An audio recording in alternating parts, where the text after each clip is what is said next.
Hi everyone, welcome back to Gentlemen Prefer Cinephiles. So we are starting off our 2019 review by talking about Parasite, the excellent film that everybody's been talking about by director Bong Joon-ho.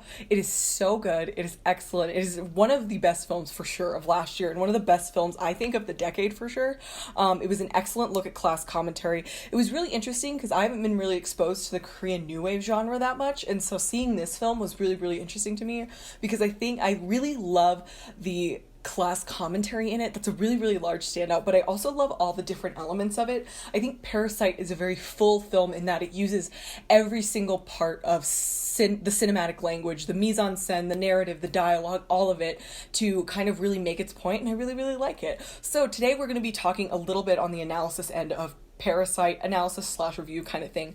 But yeah, so to give a quick summary of Parasite, so there is a rich family and a poor family. So the poor family son, Kyu, he gets an opportunity to go and tutor for this family, the Parks, I believe they're called, the Parks. They're a really rich family. The husband is a big CEO, and so they have a lot of money, all this stuff. And they hire the son to be a tutor for their daughter, right? So when that happens, through a chain of events, slowly the family begins to, create this interesting web of lies in that they all start recommending each other, and so it turns out that the entire poor family starts working for the rich family, and it's interesting under the guise that they don't know each other and they're just recommending each other, which is very, very fascinating, and we'll get into the narrative, we'll get into the specific characters, but yes. So to go in, that was a very, very quick film summary. I was trying to do it in the least spoiler way possible, but I guess it doesn't matter because we're technically analyzing the film in a little bit. We're analyzing the film a little bit, so I guess it doesn't matter if I give spoilers. Anyway, moving on. So the very interesting thing about Parasite is the visual and narrative importance, and how the visuals really, really play very strongly into the narrative importance. There are a lot of things, like there's a lot of really, really in-depth, detailed montage throughout the film, which was very, very beautiful, very well edited, and it also worked in this, I hate to explain it in this way, but it felt a little bit in something like Arrested Development, you get a narrator explaining how things are going, and you get to see it on screen as it's happening. Parasite is the very, very strong cinematic art house version of that, in which, when the characters are formulating plans, you get it in real time through montage. So it was a really interesting use of non-traditional narration throughout the film that I thought was very, very fascinating. But yeah. And then you also get a lot of visual juxtaposition. In particular, the poor family, they all live in this, I don't know technically what it is in Korea, but it's this basement kind of area, to the point where there's a scene very early on where they're coming in to spray bugs, and they have to shut the windows, but the dad tells them to leave it open so that they can get free, pest control. So that's the kind of area they're living in, and it's very underground, it's very dirty, it's very dingy compared to the Parks home, which the Parks are the rich family, which is a very big, modernized, stylized house that's characterized as very huge. It's not in a sense where it's interesting because Parasite is a horror film and the location is definitely very nerve-wracking and the house is very interesting, but it's not utilized in a way like The Shining Overlook Hotel, where you get a sense that nothing really matters. The layout is a little confusing. The layout in Parasite I felt was very clear, and utilizing it in that way kind of actually increased the stakes in a lot of very interesting scenes. So yeah, that's one first off the bat visual cue and visual juxtaposition between both families, because in a film that's dealing so strongly with class commentary and how that's at the core of the film, using the visual language in that way to already start juxtaposing the families is very, very interesting. There's also a super interesting thing in that, there's a rock at the beginning. So there's the family gets this magic rock at the beginning that's supposed to bring them financial abundance, which it technically does, but I'm not quite sure. It's something I wanted to mention it because it's a very interesting visual signifier, and it's a very, very, pronounced thing within the movie. It's something that's really important throughout the film as a visual symbol and a carry through. But I haven't really thought about it that much in terms of its broader piece in the story. So that's just something to note and keep in mind of when you watch it. Or what are your thoughts about it? I'm interested. But yeah, so moving to the narrative ideas and like the signifiers that it plays with. So the film plays with the whole idea. I mean, the film is named Parasite, and a whole idea of like a parasite in nature is that it's a creature that's living off of another one in like this really interesting, like, I don't think it's a codependent relationship, a parasite. I'm not a biologist, but the idea that we get with the cultural connotation of what a parasite is, if we're using it as a colloquial term in everyday life, when we call someone a parasite, it tends to mean that they're living off somebody or something, whatever the parasite is, in an unfair way, in a disadvantaged way. So it usually has a very negative connotation.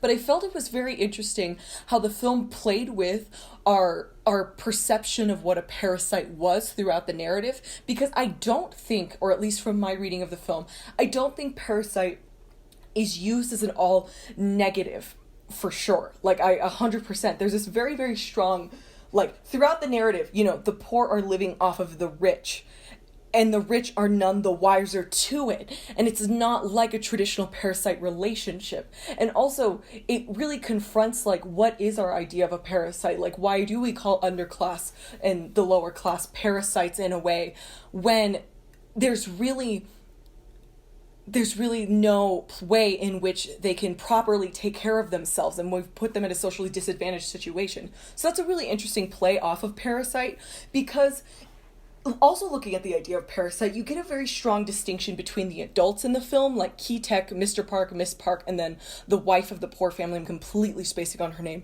But yeah, you get a very interesting sense of the adults as their own entity versus the children as their own entity, particular Kiyu, Kijong, Dasong, and then I'm completely forgetting the daughter of the rich family's name, but the kids are distinct from the adults in that you can tell that the children in the film haven't fully been socialized to the fact that their class is something that is finite and definite, right?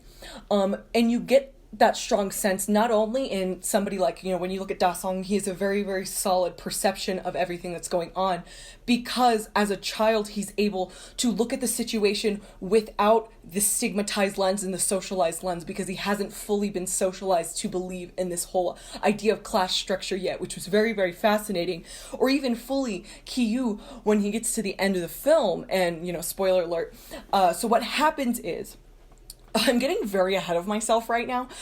Essentially, I will talk about it a little bit more, the more in-depth reasons, but Kiyu decides that he will become rich one day in order to save his father, which we'll talk about what that means a little bit later on in the podcast. But even that sense of not being stuck and knowing that, you know, they can be socially mobile was really interesting, because there's this like westernized concept that's been around for a really long time called it's called the chain of existence, and it's very interesting. It began, like, I think back in medieval times, and it kind of laid out this sense of like, this is a pope, then next is the king, then next is the X, Y, and Z, and it laid out social positions. And when you looked at men applied to this concept of the chain of existence and the class structure, men were kept a part of it, or they weren't seen as socially mobile. So essentially, they were born into their class, and they're going to generally stay there or go lower. They don't necessarily grow higher. It's really difficult because men are socialized to believe they're stuck in their class, et cetera, et cetera. And whereas when you look at like women, or when you look at like children who haven't been fully sociologically conditioned to believe that, they see and they're able to be more mobile with class, which is very, very fascinating, and something that plays very strongly into this film, because I think in our increasingly globalized world, there's a broader sense of the chain of existence, because there seems to be like, I don't know. It's really interesting looking at class in our world, because it's definitely true that, you know, when you look at economic trends, the rich are getting richer and the poor are getting poorer. And there's a shrinking middle class, and that's a really, really important thing to discuss. And then in terms of discussing that, it's also important to discuss not only the economic realities of that, but also the sociological and the conditioned socialized beliefs we have that play into why the rich are getting richer and the poor are getting poorer, that help play into that. Because, you know, as somebody who came from a very lower class family, trailer park, foreclosed when I was a child, you know what I mean? It's interesting to see how when I was younger, my parents had this sense that their position in class was finite and final, whereas I didn't have that perception, And it's really, really fascinating. I think Parasite very strongly plays into that and makes really interesting commentary on our globalized class economy, but also Korean class economy as well. It was really, really interesting, really, really fascinating. So yeah, moving into the kind of significance of children at a class level, we kind of talked about this already, but children are seen as mobile because if we're looking at, children as a blank slate, as this tabula rasa, they haven't been conditioned to believe their positions are solid and definite. So there's a sense that they don't have a liminal view of social mobility. And it really plays into the final scene and the final moments, which we talked about. And yeah, so... One second. Moving on.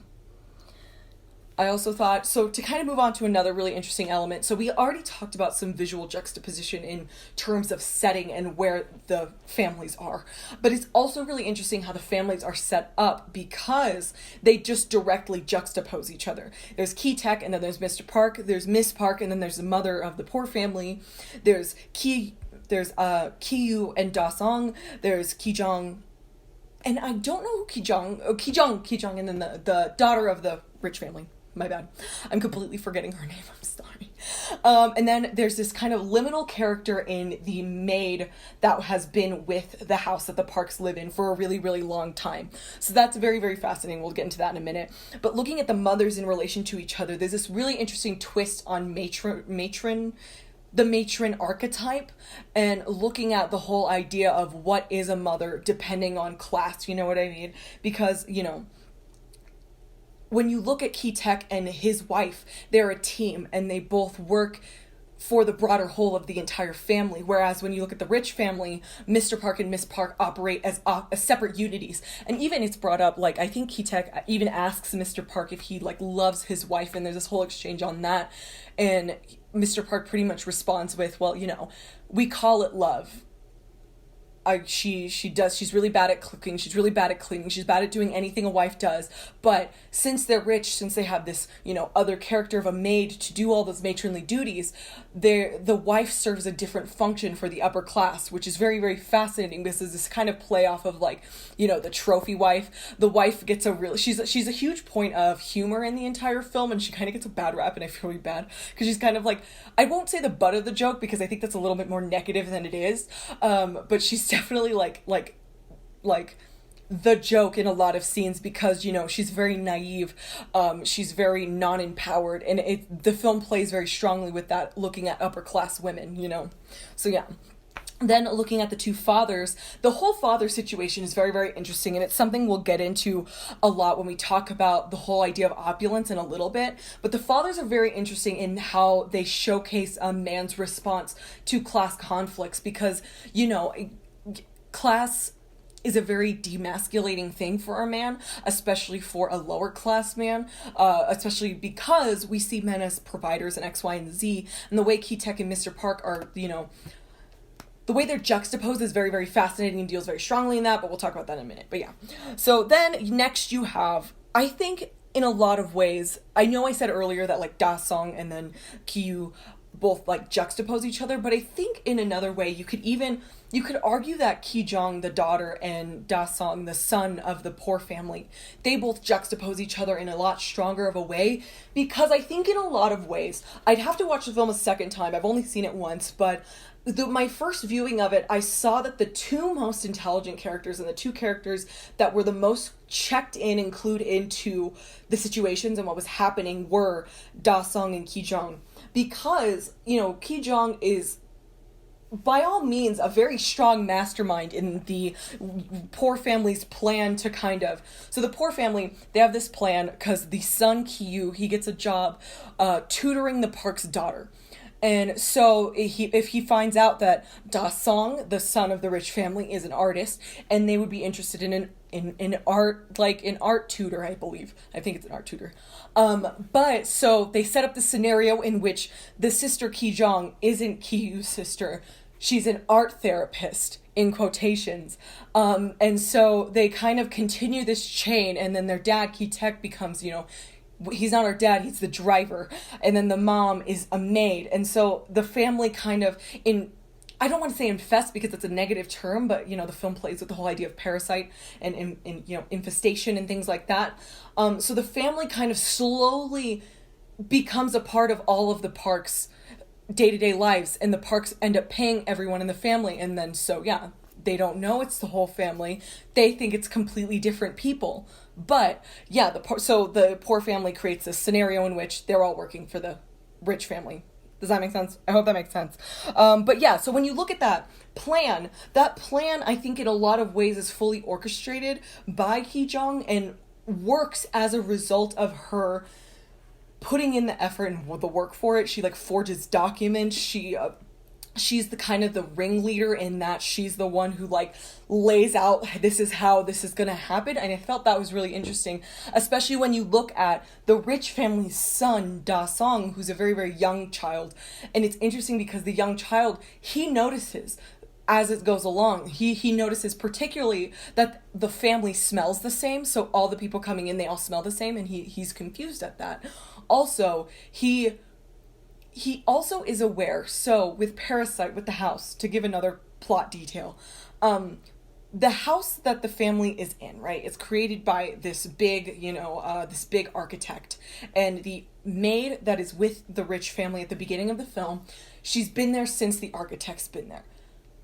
So the twist is that, the horror twist is that her husband is living in this secret basement under the house and living off of the family in a parasitic kind of way. The maid brings him food from the family, all that stuff, and he's just living down there. He's not doing anything. It's not like he's the maid or anything like that. He's just living down there, and she's providing for him because I think he's running from the equivalent of tax people, tax, that kind of thing. He's running because he owes money to people, and so he's in hiding. And so that's the whole idea, that's the whole direct through line of Parasite that comes into the movie. And then later on, Ki Tech replaces this man, but we'll go into that in a second. But the thing about that point is Da Song, the son of the rich family, he's the one who notices that there's somebody living in the basement. And that's where all of his art comes from, and that's where all his drawings come from. But the family just sees it as, oh, he's a kid and blah, blah, blah, blah, blah, ignoring the fact of the kid's perceptiveness. So I think in a lot of ways you can argue that Ki Jong and Da Song are the two ones that are parallel to each other because of their perceptiveness and their kind of understanding of the situation that is on a deeper, more intellectual level than a lot of the other characters. But so moving on then to the other daughter and the son. You have Kiyu and the daughter of the rich family. They're kind of in a relationship, so that's how I see their connection very strongly. Also, in a lot of ways, they're a little bit more naive than their siblings. They kind of just let things happen to them a little bit more than their siblings. But it gets to a point where, Kiyu has to kind of take the place of his sister when her sister is stabbed at the end. We'll talk about that in a second. So looking at the whole last act of the movie, so I'm going to go through a little bit of a plot summary as we go along in the analysis. So, like I said, first half, this farcical setup, this poor family is duping this rich family, getting paid by them X, Y, and Z. Now, once they replace the old maid with their mother, they do it by, so the old maid who has been with the house forever, whose husband is living under the house in the basement, she is deathly allergic to peaches or something like that. And so what they do is they cause an allergic reaction with peach fuzz, and then they tell the rich family that they think it's tuberculosis and that, oh my God, she's around your son, all that stuff. So she gets removed and she gets fired, right? So she has to leave the house that she's been with this entire time. She also has to leave her husband because nobody but her knows that her husband is living under the house, right? So then all of the, the poor family, they're all at home because the parks are apparently going out to go camp, right? So they're all at home, they're all at the house, the rich family's house, and they're all enjoying, they're enjoying their food, they're enjoying the beer and the booze and all that stuff, and they're excited. And then the maid comes back and says, oh, I left something under the stairs, right? So the mom puts on that she's the only one at the house. She's the maid. She's watching over the house. There's nobody else here because they're keeping up appearances in that they're pretending that they're not all related. That they all just happen to know each other through a chain of references, right? So then the mom like allows her to come inside and go get whatever she needs that's under, under the whatever. And she goes in and unearths this horrifying like downstairs concrete basement that's completely secret under the house, right? And so the family comes and is like watching as this is going on, and I believe it's either the son or somebody, they trip and fall, and then they accidentally give themselves away, that they're all part of the same family, right? And a really interesting thing here that pops up is this whole idea that, in this underclass world, when we're looking at like something like the Maslow's hierarchy of needs, and we're looking at people who don't have basic needs, they don't have, food, they don't have shelter, they don't know where it's going to come from, X, Y, and Z. It depends on the fact that they have this job because they're barely making money and they're barely getting by, not because they're lazy, not because of anything aside from the fact that they're underclass, and underclass is disprivileged and unable to get out of their class, right? So it's interesting to see how quick the older maid who had been with the house previously turns on the family, and vice versa, because they get into this huge fight argument about who is going to benefit off of these privileges. They're really quick to turn on each other. They're really quick to fight over, feeding off of this richer family because they perceive it as the only way they can survive, which is very, very interesting and really, really plays onto the class commentary and the place and the position we've put underprivileged people. So a fight ensues, and it happens that, the man is tied up downstairs, I believe, and then the old maid is also stuck downstairs, and then they lock him down there. I think the old maid actually gets killed with the abundance rug. I think she's hit with it sometimes. This part's a little fuzzy for me. But needless to say, after that kerfuffle, the family has to all leave the house, and it's raining because, the parks get back because they end up not actually going camping because they don't really want to, and then they come home. And so the family runs off, and they go back to where they live, and it's completely flooded because it's been raining and they don't have any protection, and they've been living underground, or like that little like under place that I told you guys about. And it's just so heartbreaking. It's one of the most heartbreaking scenes in the movie, and it really, really sucks. And it also really just drives home the whole idea of the whole kind of feeling of, I'm trying to think of how to phrase it, the feeling of just hopelessness, it's just sheer hopelessness, because it's like, what are they gonna do? And then I remember the son even asks his dad, he has the rock, and he's like, Dad, what am I gonna do? What is happening? What am I gonna do? What are we gonna do? What's happening? And the dad says this whole statement and this whole speech about, the best plan is to have no plan, because then it can't go wrong. I believe that's what it was. And it's just so sad to see this hopelessness, because at this point, the father, Keatek, has had this increasing, he's been being demasculated by Mr. Park the entire movie, through comments about his appearance, through comments about his smell, through comments about him. He's a hard worker, and there's really nothing wrong with him at all. And it's just kind of these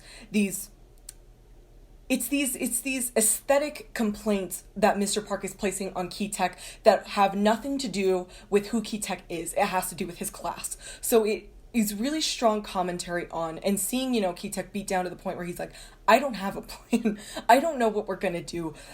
I don't know, It's really interesting because it really showcases this idea that the rich place expectations on the poor to feign their social class and create the aesthetic of abundance for aesthetic enjoyment on the part of the rich.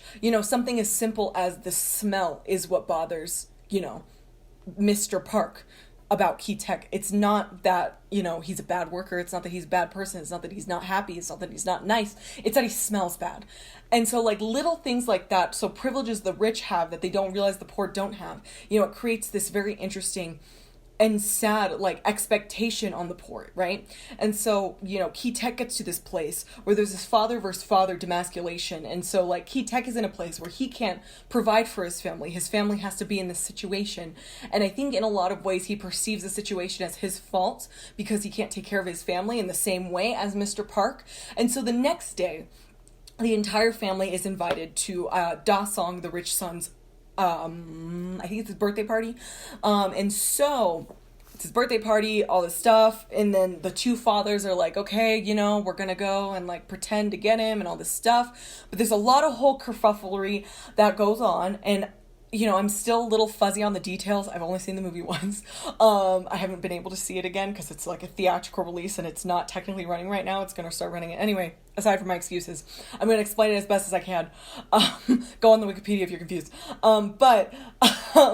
So somehow the man who is married to the maid, the man who had just been living under the rich family's house, he gets out somehow. I don't quite remember how.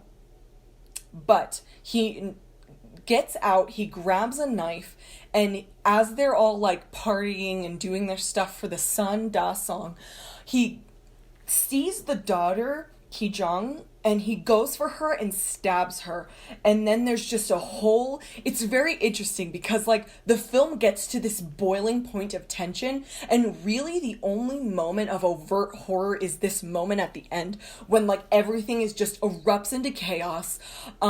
So the son starts panicking, right? Because he sees this figure of this man who he's been seeing forever, and it just causes, like, a panic attack in the son or a seizure in the son or something like that. And so they're trying to get the son to the hospital. The mom, Mrs. Park, grabs the son and all this stuff, and then Mr. Park starts yelling at Ki Tek to do something, right?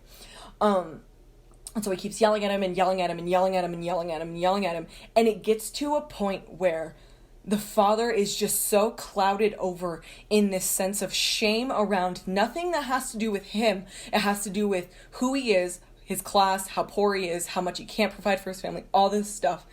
And he gets so angry with the dad that he finally snaps, and he just, I think he stabs the dad. I want to say he stabs the dad. And then he runs off, and he just goes missing at this point in the movie. And you're like, what the fuck? Because honestly, it gets to a point in which it's interesting how they play with the whole idea of Parasite, because they've been playing with the idea of Parasite. They've been really showcasing the family as the protagonists and the positive people who are doing this stuff, this kind of, you know, this kind of like shady scheme. And it's not because they're bad people, you know what I mean? It's because they have no other option to take care of themselves and to get basic needs. And so at this point in the film, you're at a point as the spectator where you understand where the father's coming from when, you know, it's full. It kind of goes into like, it kind of feels a little bit like, you know, I hate to bring up French Revolution, but it feels very French Revolution-y in that the poor were pushed so much that finally there's just a snap that happens, and then, you know, guillotining of the rich, which is exactly what happens in the final sequence. And so then the father goes missing, Ki Tek goes missing, Mr. Park dies, Mrs. Park, this daughter, and Ki Jo, Mrs. Park, Da Song, and then their daughter, they all move from the house, and that's that for them. Then Ki Jong dies of her wounds that the man, you know, he stabbed her once he came out, which is really sad and also a very tragic part of the movie. And then it just leaves Ki and his mom. It left. Like, that's it. And they, you know, the son, he gets, like, beat with the rock a couple times, and so he's unable, like, and also he didn't know that his dad did any of that, so, like, you know, he doesn't know where his dad is.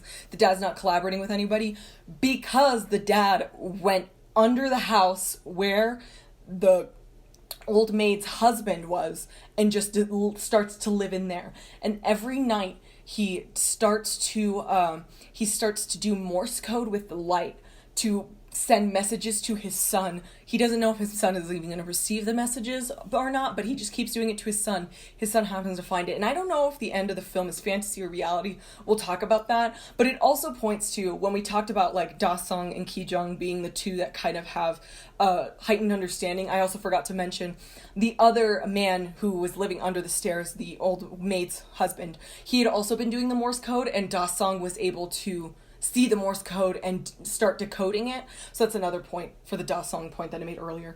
But yeah, so it's really interesting how the film comes to this really, really strong boiling point in which it turns to violence because there's no other way, perceived way, to deal with this class conflict. You know, because, you know, the rich are placing aesthetic expectations on the poor that are very petty and meaningless, that are founded in privilege, you know, while the poor are just trying to survive. And it gets to a boiling point with worth and with demasculation because you can't take care of your family and things like that. And so it just leads to this like whole giant, chaos at the end, and the father ending up murdering the other father.